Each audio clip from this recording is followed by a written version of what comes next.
नमस्कार एसपीसी के YouTube platform पर आप सभी का स्वागत है। मेरा नाम है मणि और यहाँ पर हम लोग बीएससी फर्स्ट सेमेस्टर की मैथमेटिक्स को पढ़ना शुरू कर चुके हैं। हम लोग डिफरेंशियल कैलकुलस को शुरू किया है, जिसमें हम लोगों ने एक यूनिट खत्म कर दी है जिसका नाम है इनफाइनाइट सीरीज। अगर आपने वो वीडियो ना देखा हो तो उसके लेक्चर को कंप्लीट कर लें। आज हमारा सीक्वेंस का लास्ट लेक्चर है, लेक्चर 5, जिसमें हम लोग कॉची सीक्वेंस के बारे में पढ़ेंगे।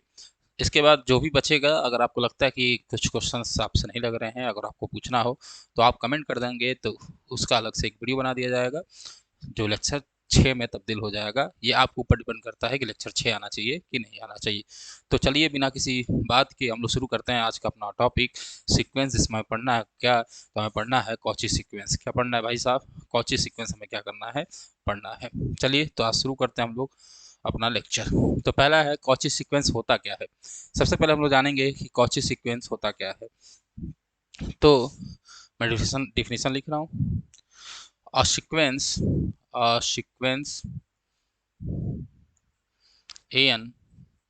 n belongs to natural number is called, या is said to be, is called Cauchy sequence। ये क्या कहलाएगा? कॉची सीक्वेंस कहलाएगा। कब कहलाएगा? जब for every epsilon greater than zero there exist m belongs to natural number such that कि mod an में से अगर आप am घटाएं, an में से am घटाएं तो वो लेस देन एप्सिलॉन आ जाए, जहां पर सारे के सारे n जो होंगे greater than or equal to m होंगे। क्या डिफरेंस हुआ कॉची सीक्वेंस का कि अगर कोई सीक्वेंस an है उसे कॉची सीक्वेंस कब कहेंगे? जब हम सार एक एप्सिलॉन के लिए क्या हो, हमें एक m मिल जाए जिसके लिए मॉड an माइनस एम करे तो लेस देन एप्सिलॉन हो जाए। तो ऐसे सीक्वेंस को क्या कहेंगे? कॉची सीक्वेंस कहेंगे, जहाँ पे कंडीशन ये होनी चाहिए कि n जो होना चाहिए greater than or equal to m होना चाहिए। और एक और डिफिनेशन लिख सकते हैं कि for every epsilon greater than zero there exist m belongs to natural number such that अगर mod am plus p minus am less than epsilon हो जाए। क्या लिखा? मॉड am प्लस, इसको मैं और अच्छे से लिख दूं कि mod am plus p minus am करें तो ये भी लेस देन एप्सिलॉन आ जाए। ठीक है, जहां पर p जो होना चाहिए for every p greater than zero होना चाहिए, तब भी ये ट्रू होगा। ये एक अलग डिफिनेशन मैंने लिखी है। ऐसा क्यों होगा? क्योंकि हमारा यहाँ पे क्या लिखा है, n greater than equal to m होना चाहिए।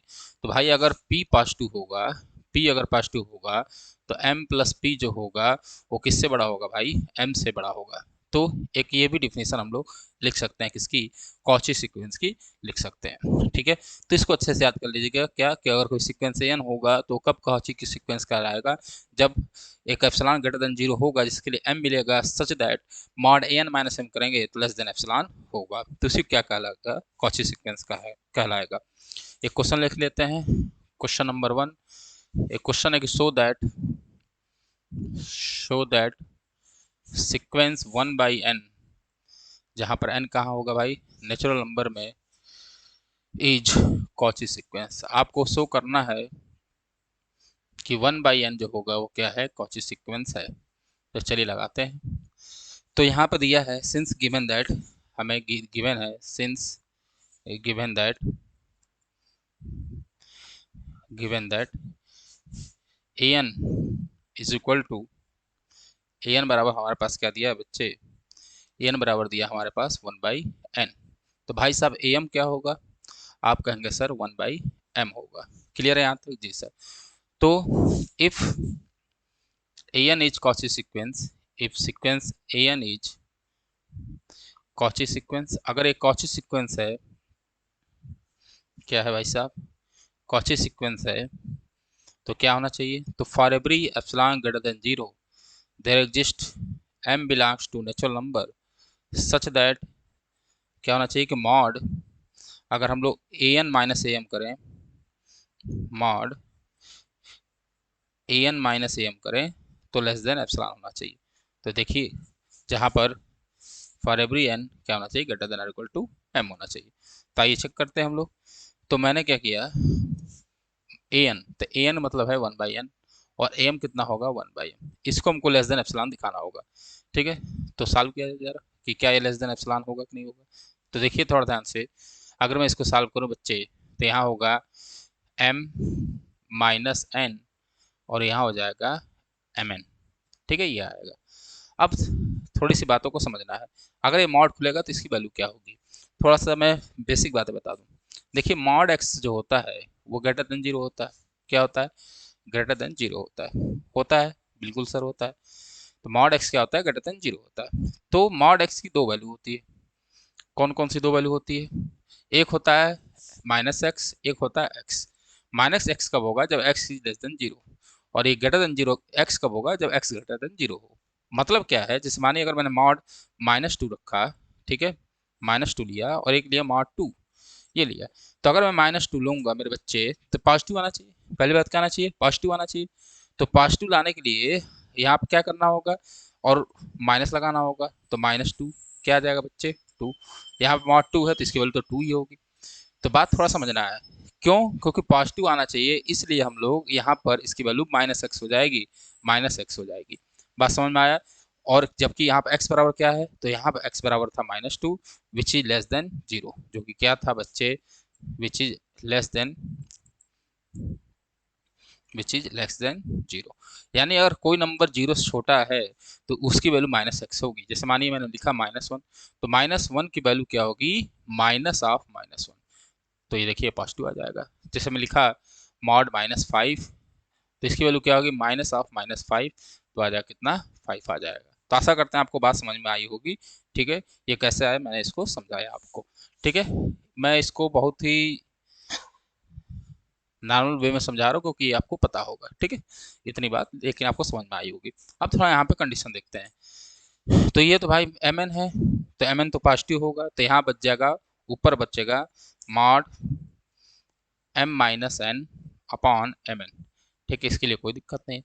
लेकिन थोड़ा यहाँ देखिए, यहाँ पे देखिए एन जो है वो बड़ा है किससे? एम से। एन क्या है भाई? बड़ा है एम से। तो अगर एन एम से बड़ा होगा तो एन माइनस एम करेंगे तो भाई ये तो पॉजिटिव आएगा। बट एम माइनस एन जब करेंगे तो ये क्या आएगा भाई? नेगेटिव आएगा। अरे भाई छोटे में से बड़े को घटाओगे तो नेगेटिव आएगा। जैसे मानो मैं लिखा two is less then three, but अगर हम टू माइनस थ्री करेंगे तो क्या है? Minus one, which is less than one. अगर इसी को मॉड में इसकी वैल्यू निकालनी हो तो आपको माइनस लगाना पड़ेगा, माइनस ऑफ माइनस वन, तो कितना आ जाएगा? वन आ जाएगा। सिमिलरली जब आप m माइनस एन कर रहे हैं तो बच्चे ये नेगेटिव आएगा, तो इसकी वैल्यू नेगेटिव में खुलेगी, तो क्या होगा? Minus of m minus N. बात समझ में आया? Minus of m minus N, और यहाँ हो जाएगा क्या बच्चे? एम एन हो जाएगा। आशा करते हैं आपको बात ये समझ में आई होगी। ठीक है, इतनी उम्मीद आपसे कर ली जाती है। ठीक है, क्यों नेगेटिव खुला आपको पता चल गया क्यों? क्योंकि बिकॉज, यहाँ लिख देता हूँ, बिकॉज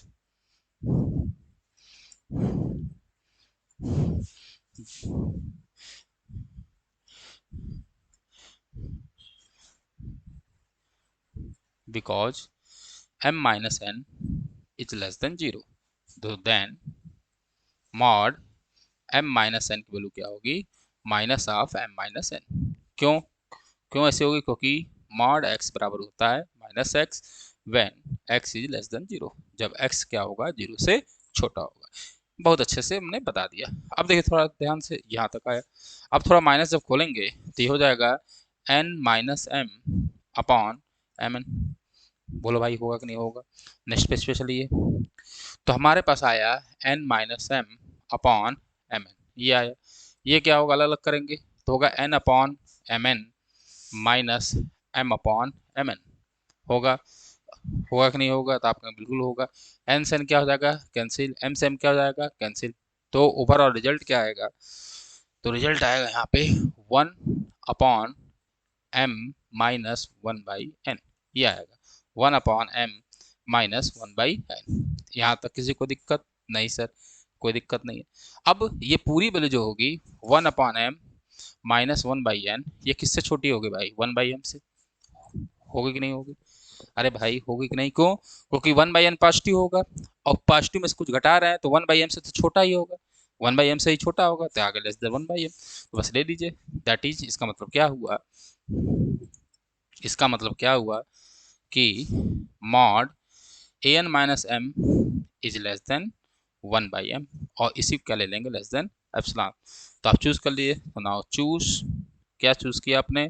कि 1/m less than epsilon, that is, इसका मतलब क्या हुआ कि m इज ग्रेटर देन 1/एप्सिलॉन, ले लिया। Therefore for every epsilon greater than 0 there exist m belongs to natural number such that mod an minus m किया आपने तो सर ये लेस देन एप्सिलॉन आ गया। क्या आ गया सर?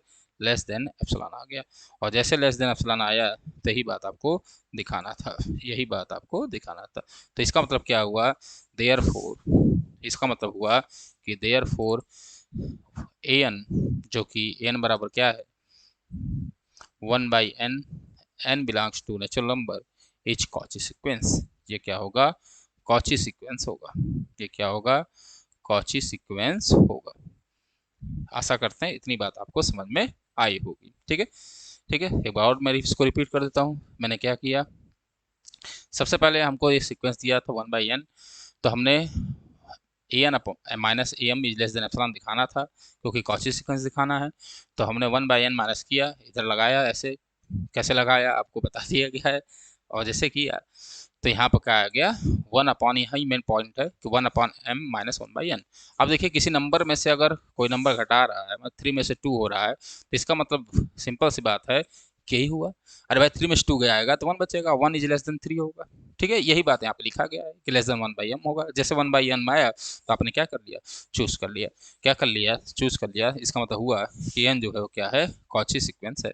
n जो है वो क्या है? कॉची सीक्वेंस है। ठीक है, इतनी बात आपको समझ में आई होगी।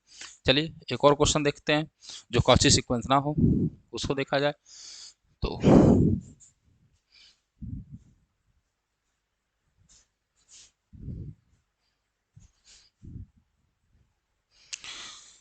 अब एक क्वेश्चन देखा जाए।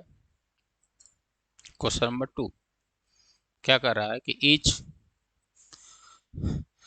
1/, या n स्क्वायर ले लो, एक ऐसा ले लें जो कॉची सीक्वेंस ना हो, जिससे आपको क्लियर हो जाए।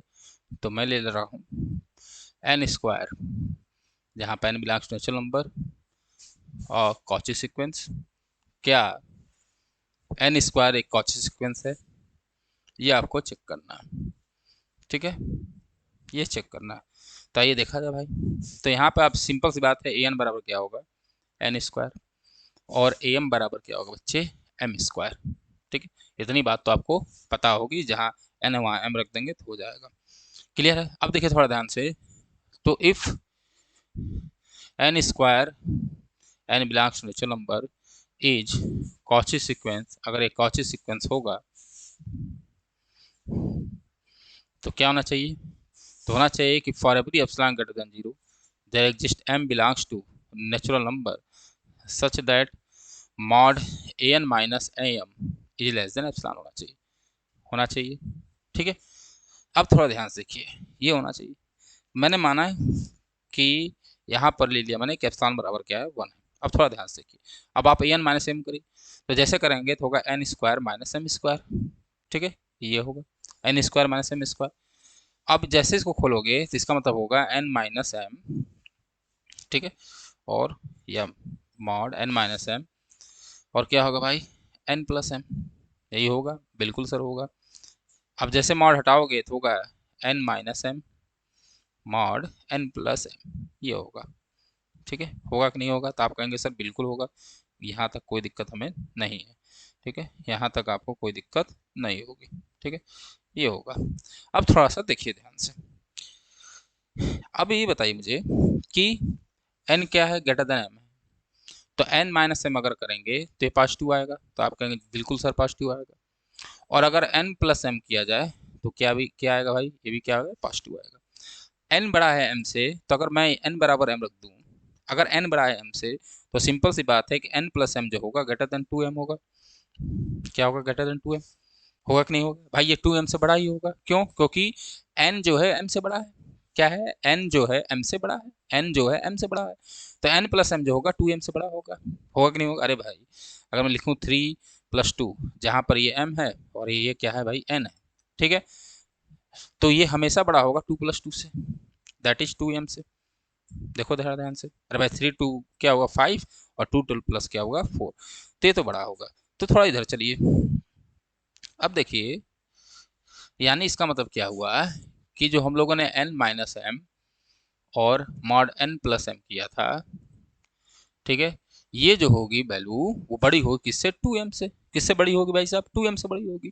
तो ये बड़ी होगी किससे, 2m से। क्यों बड़ी होगी, क्योंकि ऑलरेडी ये 2m से बड़ा है और ये भाई पॉजिटिव होगा तो कोई इफेक्ट नहीं डाला होगा और बड़ा हो जाएगा, तो 2m से तो बड़ा होगा। होगा कि नहीं होगा, जी सर होगा। यानी क्या हुआ कि mod an minus M greater than 2m, ये ग्रेटर देन 2m होगा, यानी 2m से बड़ा होगा। m कहाँ होता है, नेचुरल नंबर में होता है। m कहाँ होता है, नेचुरल नंबर में होता है। तो m बराबर 1 सबसे मिनिमम वैल्यू होगी। तो इसका मतलब हुआ कि mod an minus M is greater than 2, ये 2 से बड़ा है। लेकिन हमने क्या लिया था भाई, एप्सिलॉन बराबर 1। तो इसका मतलब हुआ कि मॉड an माइनस एम ये लेस देन एप्सिलॉन नहीं होगा भाई, ये 1 से छोटा नहीं होगा। बात समझ में आई कि नहीं। इसका मतलब क्या हुआ, इसका मतलब हुआ therefore sequence N belongs to natural number is not a Cauchy sequence. ये क्या है, एक कॉची सीक्वेंस नहीं है, नॉट अ कॉची सीक्वेंस।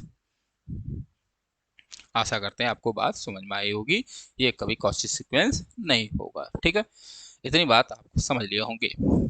अभी तक मैंने सीक्वेंस के 5 लेक्चर लिए हैं और मैं कल से लिमिट पढ़ाना शुरू करूंगा। लिमिट आपके लिए बहुत आसान हो जाएगा। कारण ये है कि आपने सीक्वेंस पढ़ लिया है, तो जिस तरह हम लोग सीक्वेंस का थ्योरम प्रूव कर रहे हैं उसी तरह मैं लिमिट का थ्योरम प्रूव करूंगा।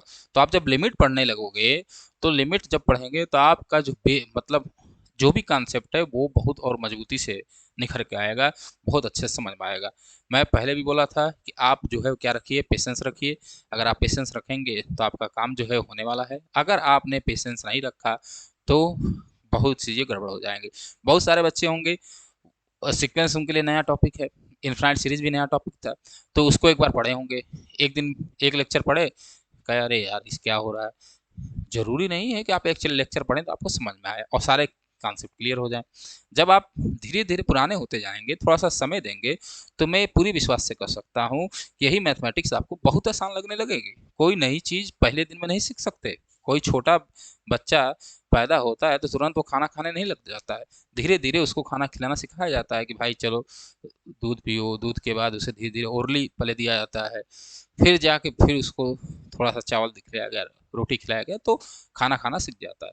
तो अगर आप ये सोचें कि आप एक ही लेक्चर देखेंगे तो आपको पूरी बातें समझ में आ जाएंगी, पूरी मैथमेटिक्स जो नई मैथमेटिक्स आपके लिए है वो बहुत अच्छे से समझ में आने लगेगा, तो बहुत दिक्कत वाली बात है। समझ में आएगा लेकिन पेशेंस के साथ आपको कम से कम समय देना चाहिए। बीएससी मैथमेटिक्स में आपको समय देना पड़ेगा, ठीक है। इंटर वाली मैथमेटिक्स ये नहीं है, इंटर मैथमेटिक्स कुछ होता ही नहीं है, देखा जाए तो कुछ नहीं है। आप क्या किए, केवल इंटीग्रेशन किए और रिजल्ट मिलाए पीछे किताब से, रिजल्ट आ गया, अरे हाँ ये रिजल्ट सही है तो हो गया। आप कॉन्सेप्ट सीखना जानते ही नहीं है। तो मैथमेटिक्स में जब तक आप कॉन्सेप्ट नहीं सीखेंगे आपका बेड़ा पार होने वाला नहीं है, ठीक है। तो कृपया करके आप पेशेंस बना के इन सारी चीज़ों को पढ़िए, ठीक है। आशा करते हैं ये बात आप समझ में होंगे कि एन स्क्वायर जो होगा वो कभी भी कॉची सीक्वेंस नहीं होगा। एन स्क्वायर जो होगा वो कॉची सीक्वेंस नहीं होगा, ठीक है। अब लिखिए एक नोट। नोट क्या है, नोट, नोट ये कहता है कि every Cauchy sequence is, every Cauchy sequence is bounded sequence. Every Cauchy sequence is bounded sequence. अगर कोई कॉची सीक्वेंस है तो क्या होगा, बाउंडेड सीक्वेंस होगा, ठीक है। यानी हर एक कॉची सीक्वेंस जो होता है वो बाउंडेड होता है। बट कन्वर्ज में not be true, but converge जो होगा वो ट्रू नहीं होगा। बट कन्वर्ज में not be true, but converge में नॉट बी ट्रू, में नॉट बी ट्रू।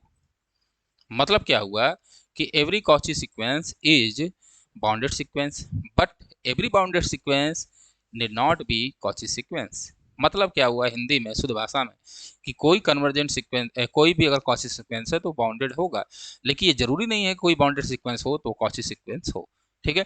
ये आप याद रखेंगे। इसकी प्रूविंग बहुत ही आसान है, जिस तरह हम लोग ने किया था, याद करिए प्रूविंग पिछले लेक्चर में, प्रीवियस लेक्चर में, कि एवरी सीक्वेंस इज बाउंडेड, उसी तरह प्रूविंग होगी। कैसे होगी मैं थोड़ा सा यहाँ बता देता हूँ। अगर आप किताब खोलिए तो भाई कॉची सीक्वेंस है तो ये होगा, बोलो भाई, होगा कि नहीं होगा? तो आप कहेंगे बिल्कुल होगा। अगर ये होगा तो इसका मतलब क्या हुआ कि a N minus a M जो होगा वो क्या होगा, लेस देन एप्सिलॉन होगा और माइनस एप्सिलॉन होगा। इसका मतलब फिर क्या हुआ, आगे ए एम को उधर ले जाओ तो ए एन जो होगा वो बड़ा होगा किससे बच्चे, ए एम माइनस एप्सिलॉन से। क्योंकि ये सब पढ़ा दिया गया इसलिए मैं दोबारा इसको प्रूव नहीं कराना चाहता, ये होगा। बस एक बार ये वाला किस ले लेना, ये वाला, तो केस वन ले लेना, क्या कि a N is less than a m plus epsilon. अब आपको कुछ याद आया होगा, सिमिलरली इसी तरह प्रूफ था। फिर क्या होगा, A1 A2 A2 A3 maximum of A1 A2 AM plus epsilon. कुछ ऐसे याद आ रहा है कि नहीं याद आ रहा है? याद है, एक बार उसको पढ़ लीजिएगा, किताब अगर खोलेंगे उसमें भी लिखा होगा। ठीक है, सिमिलरली मतलब एकदम सेम प्रूफ है, तो इसको कराने का कोई मतलब मुझे बनता नहीं है कि दोबारा वही चीज़ आपको प्रूफ कराया जाए। बात समझ में आया? तो ये याद रखेंगे कि every Cauchy sequence is a bounded sequence. हर एक कॉची सीक्वेंस जो होगा वो क्या होगा, बाउंडेड सीक्वेंस होगा। अब नया है, अब हमको देखना है कि लिमिट पॉइंट क्या होता है। हालांकि लिमिट पॉइंट मैं आगे भी बताऊंगा, ठीक है, जब लिमिट पढ़ाऊंगा। नेबरहुड इसमें एक शब्द आया होगा, नेबरहुड के बारे में हम लोग चर्चा जो है लिमिट में करेंगे और बहुत ही अच्छे से करेंगे। नेबरहुड जो है बहुत ही कॉन्सेप्चुअल पॉइंट है, लेकिन यहाँ पे आप थोड़ा सा रट लीजिए, मैं ये कहूँगा रट क्या लीजिए, थोड़ा सा आप याद रखिएगा। मैं बार बार कह रहा हूँ कि लिमिट जब पढ़ाऊंगा तो उसमें मैं इसको अच्छे से बताऊंगा। तो क्या होगा, लिमिट पॉइंट का क्या होता है कि कोई अगर सिक्वेंस है तो एक एलिमेंट जो कि क्या होगा, ए बिलोंग्स टू आर, ये कहलाएगा लिमिट पॉइंट ऑफ सीक्वेंस। कब, इफ एवरी नेबरहुड, नेबरहुड का मतलब पड़ोसी, उसके अगल बगल वाले ना, अगर उसके सारे के सारे neighbourhood contain at least one term of the sequence other than a. मतलब अगर ए कोई लिमिट पॉइंट है, ए अगर कोई लिमिट पॉइंट है सीक्वेंस का, तो उसका जो नेबरहुड होगा, पड़ोसी जो होगा, वो कम से कम एक कोई पॉइंट कंटेन करना चाहिए जो क्या हो, ए से अलग हो, यानी ए के अलावा कोई हो। ठीक है, इसकी डिफिनीशन बस यही होती है क्या, कि ए के माइनस ए जो होगा वो लेस देन एप्सिलॉन होगा। क्या होगा, ए के माइनस ए जो होगा वो लेस देन एप्सिलॉन होगा। ए के माइनस ए जो होगा क्या होगा, लेस देन एप्सिलॉन होगा। यही डिफिनीशन इसकी हम लोग लिखते हैं। ठीक है, मैं बार बार बोल रहा हूँ कि इसको और अच्छे से लिमिट में बताया जाएगा। चलिए आगे बढ़ते हैं। अगला थ्योरम जो है हमारा क्या है, बोल जानो वाइस्ट्रेस थ्योरम। वेरस्ट्रेस थ्योरम क्या कहती है कि every bounded sequence has a limit point. अगर कोई बाउंडेड सीक्वेंस है तो उसके पास लिमिट पॉइंट होगा, अगर कोई बाउंडेड सीक्वेंस है तो क्या है, उसके पास लिमिट पॉइंट होगा। ये सब क्यों बताया जा रहा है, क्योंकि अगला थ्योरम जो आपके लिए बहुत इंपॉर्टेंट है, उसमें ये सब यूज करना है मुझे, तो इसको आप लोग देख लीजिए। ठीक है, इसकी प्रूविंग नहीं आती है एग्जाम में, स्टेटमेंट आपको याद रखना है। क्या याद रखना बच्चे, स्टेटमेंट याद रखना है। कभी कभी स्टेटमेंट पूछ लेगा कि कौन सा स्टेटमेंट है, तो बता दीजिएगा। बोलजानो वायरस्ट्रेस थ्योरम का स्टेटमेंट ये कहता है कि एवरी बाउंडेड सीक्वेंस है जो लिमिट पॉइंट। अगर कोई बाउंडेड सीक्वेंस है तो उसके पास क्या होगा बच्चे, लिमिट पॉइंट होगा। अब देखिए बेहतरीन थ्योरम हमारे पास ये है, Cauchy criteria for convergence of sequence. ये थ्योरम है, इसकी प्रूविंग हम लोग करेंगे। क्या कहता है, Cauchy's criteria for convergence of sequence, क्या कहती है कॉची क्राइटेरिया किसी कन्वर्जेंट सीक्वेंस के लिए देखा जाए। तो इसका स्टेटमेंट पर लिखता हूं मैं। स्टेटमेंट क्या है देखिए ध्यान से, ये कहता है स्टेटमेंट कि एवरी कन्वर्जेंट या सीक्वेंस इज कन्वर्जेंट, ये ऐसे लिख लेता हूँ, sequence is every convergent sequence is Cauchy sequence, every convergent sequence is Cauchy sequence. अगर कोई कन्वर्जेंट सीक्वेंस है बच्चे तो वो कॉची सीक्वेंस होगा। अगर कोई कन्वर्जेंट सीक्वेंस है तो कॉची सीक्वेंस होगा। जैसे देखिए 1/n का मैंने एग्जांपल लिया था, तो ये कॉची सीक्वेंस था, ये क्या था, कॉची सीक्वेंस था। अभी मैंने प्रूफ किया था, लेकिन एन स्क्वायर कॉची सीक्वेंस नहीं था। क्यों, क्योंकि 1/n कन्वर्जेंट है, बट एन स्क्वायर कन्वर्जेंट नहीं है। जब n टेंस टू इन्फिनिटी करेंगे, 1/n limit n tends to infinity बच्चे आप लोग करेंगे, तो इसकी वैल्यू कितनी आएगी बच्चे, बोलो थोड़ा ध्यान से, तो क्या आएगा, 0 आएगा। आएगा कि नहीं आएगा? लेकिन जब एन स्क्वायर करेंगे, limit n tends to infinity, N square करेंगे तो इन्फाइनाइट आ जाएगा। आया कि नहीं आएगा? तो ये क्या आया, एक नंबर आया, लेकिन ये जो है एग्जिस्ट नहीं किया। तो अगर कोई कन्वर्जन सीक्वेंस होगा तो वो कॉची सीक्वेंस होगा। यही हमारा कहते हैं कौन सा theorem, Cauchy criteria for convergence of series या सीक्वेंस। ठीक है, यही बात यहाँ पे लिखा हुआ है। ठीक, और इसको और इसका स्टेटमेंट और क्या दे सकता है कि a sequence is convergent, a sequence an n belongs to natural number is convergent, ये क्या होगा, कन्वर्जेंट होगा। If and only if, I double F का मतलब क्या होता है, if and only if and only if a N is Cauchy sequence, कि ए एन जो है, a N is Cauchy sequence, A n क्या होगा प्यारे बच्चे, कॉची सीक्वेंस होगा। और ये कन्वर्जली भी ट्रू होता है। कन्वर्जली का मतलब क्या है कि अगर कोई कॉची सीक्वेंस है तो कन्वर्जेंट भी होगा, ठीक है। अगर कोई कन्वर्जेंट सीक्वेंस है तो कॉची सीक्वेंस होगा, और अगर कोई कॉची सीक्वेंस है तो क्या होगा, कन्वर्जेंट होगा। यह बात है, ठीक है। ये वाइस वर्सा है, मतलब इसको हम लोग प्रूफ करेंगे।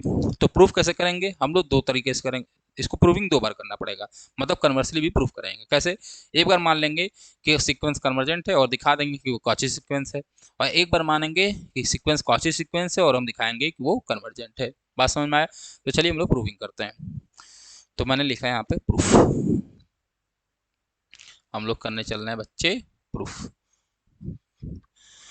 प्रूफ तो पहला, फर्स्ट मतलब पहला हम क्या करेंगे, देखिए ध्यान से।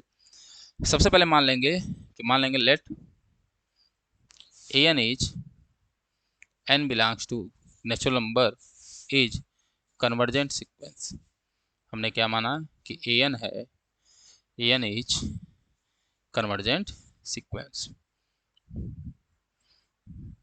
दैट इज, इसका मतलब क्या हुआ कि अगर आप n टेंस टू इन्फिनिटी करेंगे तो ए एन जो होगा, देन ए एन टेंड करेगा कहाँ पर, ए पे, ठीक है। कन्वर्जेंट सीक्वेंस, एक मिनट यहाँ पे एक और बात लिख दूँ थोड़ा सा, and converge to, and converges to a, ये मैंने लिखा नहीं। एंड कहाँ कन्वर्ज कर रहा है, and converges to a, converges to a, a कर रहा है। दैट इज, इसका मतलब क्या हुआ कि जब आप n टेंस टू इन्फिनिटी करेंगे तो देन ए एन जो होगा वो कहाँ जाएगा, ए पे जाएगा। तो हमें क्या शो करना होगा, then we have to show that, then we have to show that, हमें ये दिखाना होगा, then we have to show that, क्या दिखाना होगा मेरे बच्चे, कि sequence A N is, sequence A N is Cauchy sequence. हमें ये दिखाना होगा प्यारो बच्चों, क्या दिखाना होगा कि जो हमारा सीक्वेंस ए एन है वो क्या है, कॉची सीक्वेंस है। ये हमें शो करना होगा, ठीक है। तो चलिए शो करते हैं। तो क्या गिवन है कि सिंस गिवन दैट, हमें गिवन है since given that a n n belongs to natural number is convergent sequence. ये कौन सा सीक्वेंस है बच्चे, कन्वर्जेंट सीक्वेंस है। मैं इतना इसलिए लिखता हूँ कि आपको पूरी बातें समझ में आए। Convergent sequence and converges to, कहाँ कन्वर्ज कर रहा है बच्चे, and converges to a, a पर। तो then by definition, then by definition, definition से क्या होगा मेरे बच्चे प्यारे लाल, डेफिनेशन से होगा कि for every epsilon greater than 0 there exist m belongs to natural number such that, क्या होगा कि मॉड ए एन माइनस ए करूँगा तो ये लेस देन आएगा एप्सिलॉन, और मैं यहाँ ले लिया एप्सिलॉन बाई 2। ये किससे कम आएगा, लेस देन एप्सिलॉन बाई 2, जहाँ पर सारे के सारे n जो होंगे greater than or equal to m होंगे। होगा कि नहीं होगा, तो आप कहेंगे बिल्कुल सर होगा। इसको मैं मान लिया क्या, equation number 1। In particularly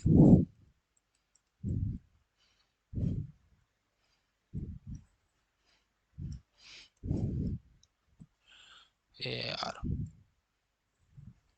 in particularly, हमने पर्टिकुलरली में क्या ले लिया, मतलब मैंने वैल्यू ले लिया n बराबर m। तो अगर हम n बराबर m ले लें तो इक्वेशन 1 क्या इम्प्लाई करेगा, तो then equation 1 imply, then equation 1 क्या इम्प्लाइज करेगा कि mod a m minus a is less than epsilon by 2। कब, जब for every n greater than equal to है। इसको मान लिया क्वेश्चन नंबर 2। नाउ कंसीडर, जो हमें शो करना है वही कंसीडर करते हुए चलिए। तो हमें ये शो करना है कि mod A N minus m less than epsilon होगा, यही करना है कंसीडर। तो मैं इसके बराबर लिख सकता हूँ A N minus a M, क्या लिख सकता हूँ, A N minus A plus ए और माइनस ए एम। तो मैंने क्या किया, ए जोड़ा ए घटाया। बहुत दिन से यही काम करते जा रहे हैं, जो आपको समझने की जरूरत नहीं है। लेस देन इक्वल टू क्या हो जाएगा, mod A N minus a, ठीक है, plus mod a minus a m. मैं ए माइनस ए एम लिखूँ चाहे ए एम माइनस ए लिखूँ, बात क्या है, बराबर है। तो मैं इसको ऐसे भी लिख सकता हूँ। तो आप कहेंगे बिल्कुल सर लिख सकते हैं। लिख सकता हूँ कि नहीं लिख सकता हूँ, आपको बताया गया बिल्कुल लिख सकता हूँ। ये किससे कम बच्चे, क्वेश्चन 1 से, एप्सिलॉन बाई 2 से। ये किससे कम है बच्चों, एप्सिलॉन बाई 2 से। अगर दोनों एप्सिलॉन बाई 2 से कम है तो जोड़ेंगे तो क्या आया, mod A N minus a m less than epsilon, जहाँ पर सारे एन क्या है, ग्रेटर देन इक्वल टू 1 है। देयरफॉर क्या हो गया, therefore sequence A n, n belongs to natural number, is Cauchy sequence. ये कौन सा सीक्वेंस होगा, ये होगा कॉची सीक्वेंस। आशा करते हैं आपको बात समझ में आई, ठीक है। तो हमने क्या किया, हमने सबसे पहले लिया, क्या लिया, हमने माना कि ए एन जो था वो क्या है, कन्वर्जेंट सीक्वेंस है, मान लिया हमने। और कहाँ कन्वर्ज कर रहा है, ए पर। तो अगर, तो क्या हमको दिखाना होगा, then we have to show that, हमें ये दिखाना होगा कि एन क्या है, कॉची सीक्वेंस है। तो अगर एन कॉची सीक्वेंस है तो हमने माना कि दिया है कि एन क्या है, कन्वर्जेंट है। तो देन बाय डेफिनेशन क्या होगा, mod n minus a less than epsilon by 2, जहां पर एन क्या होंगे, greater than equal to m होंगे। पर्टिकुलरली हमने क्या ले लिया, वैल्यू ले लिया एन बराबर एम। एन बराबर एम जब इसमें रखेंगे तो मॉड ए एम माइनस ए जो होगा वो भी क्या हो जाएगा बच्चे, लेस देन एप्सिलॉन बाई 2 हो जाएगा, जहां पर सारे के सारे n greater than equal to m है। तो हमको कॉची सीक्वेंस दिखाना है, तो mod n minus M is less than epsilon by 2 करना होगा। करना पड़ेगा कि नहीं करना पड़ेगा, तो आप कहेंगे बिल्कुल सर करना पड़ेगा। तो मैंने क्या किया, ए जोड़ा ए घटाया, तो मॉड एन माइनस ए माइनस एम किया। इसको मैं ऐसे भी लिख सकता हूँ, आपको पता है कि मॉड के अंदर कोई फर्क पड़ने वाला नहीं है। और एन माइनस ए माइनस ए हो जाएगा। ये किससे कम है, एप्सिलॉन बाई 2 से। ये किससे कम है, एप्सिलॉन बाई 2 से। तो इसका मतलब हुआ, दोनों जोड़ोगे तो mod n minus M is less than epsilon, और जैसे ही हुआ तो क्या हो गया, n is a Cauchy sequence. N क्या हो जाएगा, कॉची सीक्वेंस हो जाएगा। आशा करते हैं आपको बात समझ में आई होगी। तो पहला हमने काम कर लिया कि अगर कोई कन्वर्जन सीक्वेंस है तो क्या होगा, कॉची सीक्वेंस है। अब हमको ये दिखाना होगा, हम ये मान लेंगे कि जो हमारा सीक्वेंस है वो क्या है, कॉची सीक्वेंस है। और हम ये दिखाना होगा, हमें क्या दिखाना होगा बच्चे, हमें ये दिखाना होगा मेरे लाल कि एन जो होगा वो कन्वर्जेंट होगा। तो हम मान के चलेंगे कि एन जो है वो क्या है, कॉची सीक्वेंस है, और हमें दिखाना होगा कन्वर्जेंट सीक्वेंस है। थोड़ा पानी पी लूँ।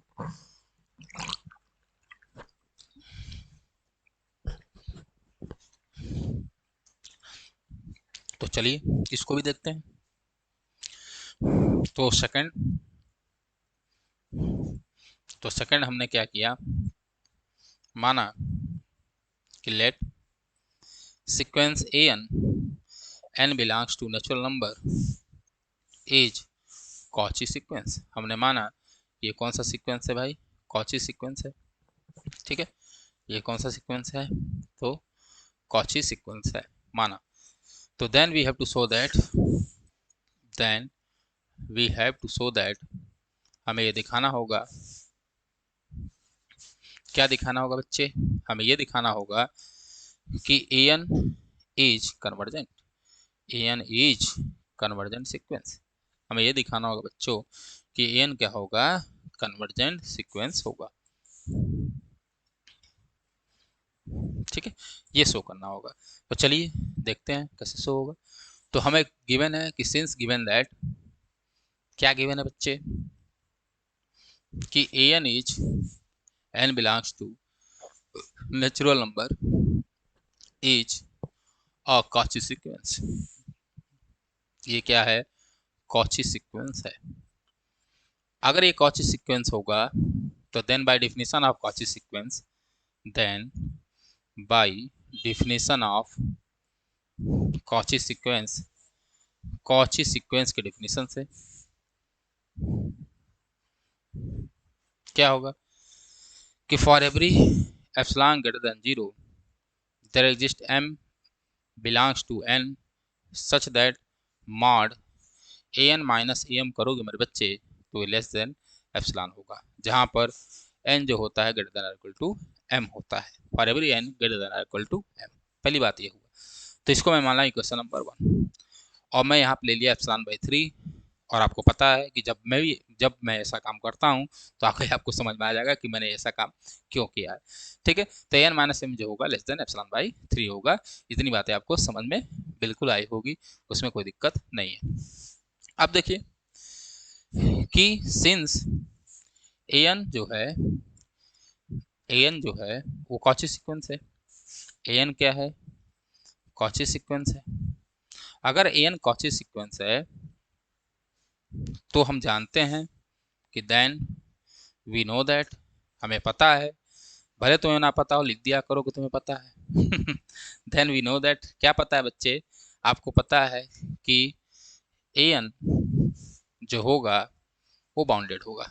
N is bounded sequence. क्योंकि मैंने अभी तुरंत पहले बताया कि अगर कोई कॉची सीक्वेंस है तो वो बाउंडेड सीक्वेंस जरूर होगा, लेकिन अगर कोई बाउंडेड सीक्वेंस है तो कॉची सीक्वेंस हो ये जरूरी नहीं है। ठीक है, ये यहाँ तक आपको बात समझ में आई होगी। ठीक है, तो ये नीचे क्या होगा? Bounded sequence. तो देन बाई, अगर ये बाउंडेड सीक्वेंस है तो एक हम लोग ने थ्योरम पढ़ा, then by Bolzano theorem. Then by Bolzano Weierstrass theorem.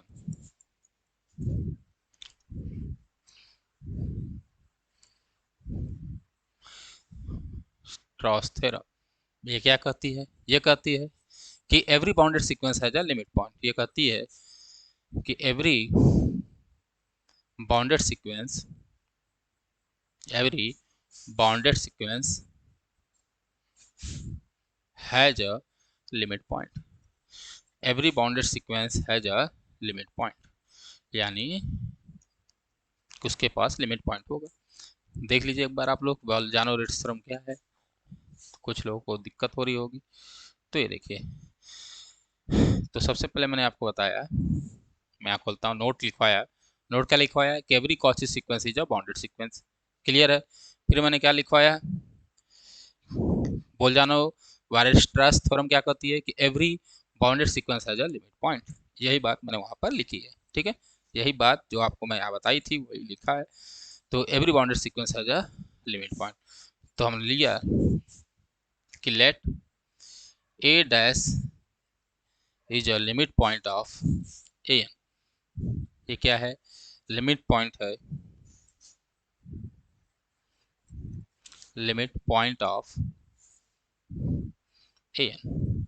ये क्या है? ए एन का लिमिट पॉइंट। तो ए एन का लिमिट पॉइंट होगा तो then by definition, then by definition क्या? फॉर एबव एप्सिलॉन, मतलब जो जो एप्सिलॉन हमने इसके लिए चूज किया है, किसके लिए? इसके लिए जो एप्सिलॉन हम ले रहे हैं वही एप्सिलॉन इसके लिए भी लेंगे। तो then for above epsilon greater than 0 there exists k belongs to natural number such that कि mod ak minus a dash is less than epsilon by 3, जहाँ पर सारे के सारे जो n होगा वो greater than equal to k होगा।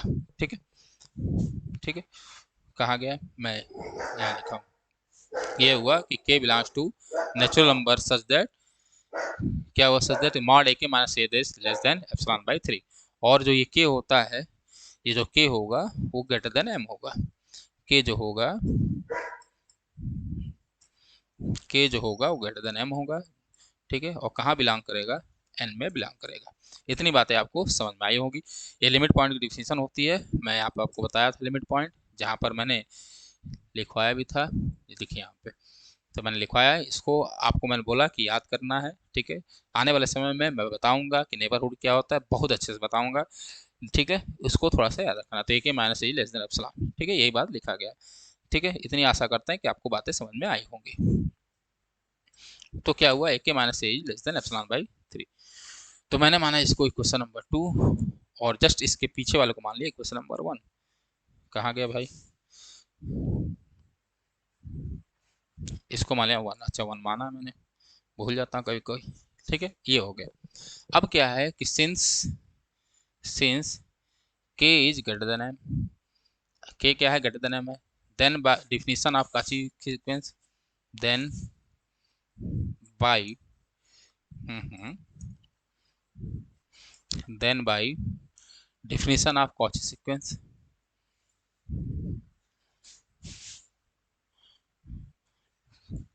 कॉची सीक्वेंस के डिफिनेशन से, क्या होगा कि mod a k minus a M, ये जो होगा ये भी एप्सिलॉन बाई 3 से क्या होगा, छोटा होगा, जहाँ पर फॉर एवरी के क्या है, greater than equal to m है। ठीक है, ये ऐसा क्यों लिखा है? अगर आपको याद हो तो मैंने कॉची सीक्वेंस की डिफिनेशन बताई, तो बताया a m is less than epsilon. फिर मैंने बताया कि मैं इसको वैसे भी लिख सकता हूँ, a m plus p minus a m is less than epsilon. क्या मतलब हुआ कि ये वाला नंबर क्या होना चाहिए, बस इससे बड़ा होना चाहिए, एन ग्रेटर देन एम होना चाहिए। ठीक है, m plus p greater than होना चाहिए किससे, एम से। ठीक है, तब ये होता है। तो यही बात ये लिखी गई है। ठीक है, कौन सी बात लिखी गई है कि a k minus a m is less than epsilon by 3, ये यहीं से लिखा गया है। ठीक है, वो क्या किया गया है, यहीं से लिखा गया है, जहाँ पर के क्या है, बड़ा है किससे, एम से, तभी ये बात लिखा गया है। ठीक, अब थोड़ा ध्यान से देखिए, इसको मान लीजिए क्वेश्चन नंबर 3। नाउ कंसीडर, हमने कंसीडर किया, नाउ कंसीडर, क्या कंसीडर किया, mod A N minus a dash. तो इसको मैंने क्या किया, ए एन लिखा, ए एन में से ए एम घटाया, फिर ए एम जोड़ा, फिर ए के घटाया, फिर मैंने ए के जोड़ा और माइनस ए डैश कर दिया। अब देखिए ध्यान से, ए एम से एम क्या हो जाएगा, कैंसिल, ए के से के क्या हो जाएगा, कैंसिल। अब इसको अलग अलग करिए। अब समझ में आया मैं क्यों ऐसा लिखा था, एप्सिलॉन बाई 3 क्यों लिया था, अब आपको समझ में आया होगा। तो क्या लिया हमें, A N minus a dash, क्या लिया है मैंने, A N minus a dash. तो mod A N minus a dash, ये देखिए थोड़ा ध्यान से, ये हो जाएगा मॉड,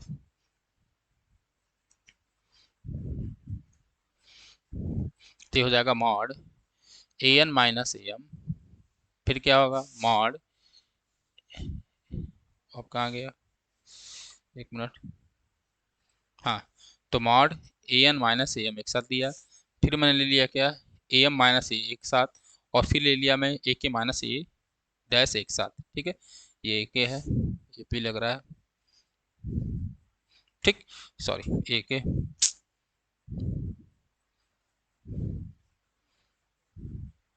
ठीक, ये तो मैंने इसको अलग अलग किया, तो होगा ये, फिर ए एम माइनस ए के, और फिर हो गया plus mod a k minus a dash.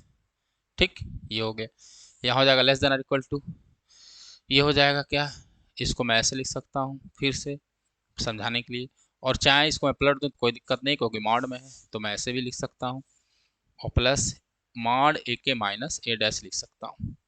ये किससे कम है, एप्सिलॉन बाई 3 से, ये किससे कम है, एप्सिलॉन बाई 3 से, ये किससे कम है, एप्सिलॉन बाई 3 से। इसका मतलब हुआ कि mod A N minus a dash less than epsilon हो गया। तो then for every epsilon greater than 0 क्या हो गया कि mod A N minus a dash is less than epsilon. तो देन बाय